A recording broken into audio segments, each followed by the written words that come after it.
All right, Akkad, thank you very much, Udi, for joining us here at Telecom in the Middle East. Now, could you start by telling us what is Meta showcasing here at the Mobile World Congress, and how does it align with the company's strategy in the region? So we're thinking showcasing a few things. Obviously, a huge part of the conversation is about AI. You see it throughout the event. We've had the pleasure and the foresight to be investing in AI for the past few years. It's essential to how we operate, the scale in which we operate. We need AI for a lot of internal functions like moderation and content management, as well as to facilitate tools and functionality to users and advertisers. So we have an AI now that helps create creatives for you, an AI that you can chat with. So that's obviously a very important bit.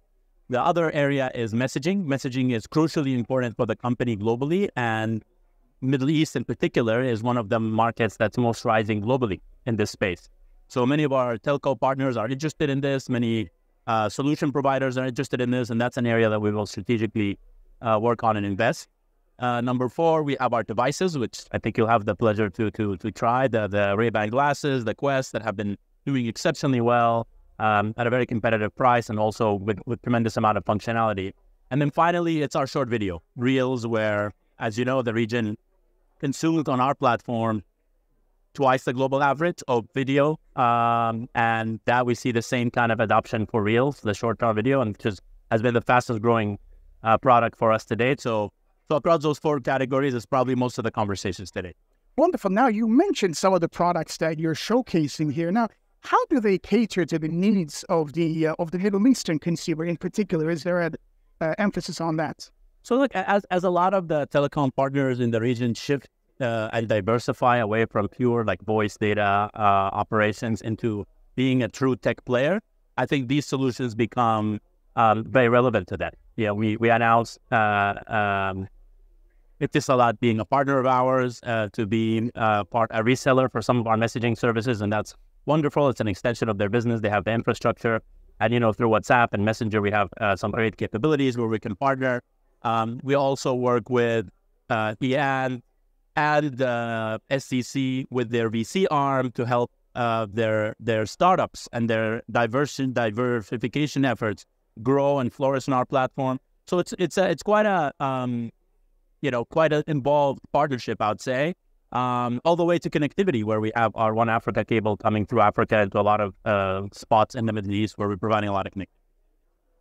And how does Meta plan to collaborate with industry partners at MWC in particular and drive technology advancements in the Middle East's digital landscape?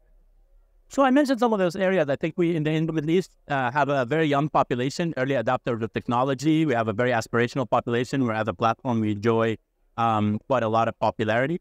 And that seeds the ground for a lot of opportunities with our partners in the telecom industry. I think many of the especially larger operators in the region have realized that the expansion is going to come from diversification into digital space. And we are the natural partners in many of these areas. Most of these companies, startups require us for the traditional marketing services, but now we're doing other things with messaging and VR and AR that I think will just open up a ton of possibilities. Any new partnerships and collaborations you can particularly talk about? I know you talked about EAN and STC and so on and so forth. Anything being forged here at MWC? Well, I think it's a lot of announcements leading to MWC, and then there will probably a lot of collaboration that will come after MWC.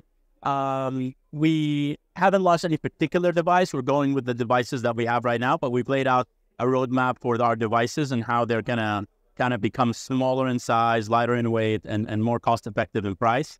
We're doing a lot of partnership with also partner service providers in the region, which I think is creating an interesting economy around, let's say you want some messaging services and we don't execute that for you. We provide you the technology.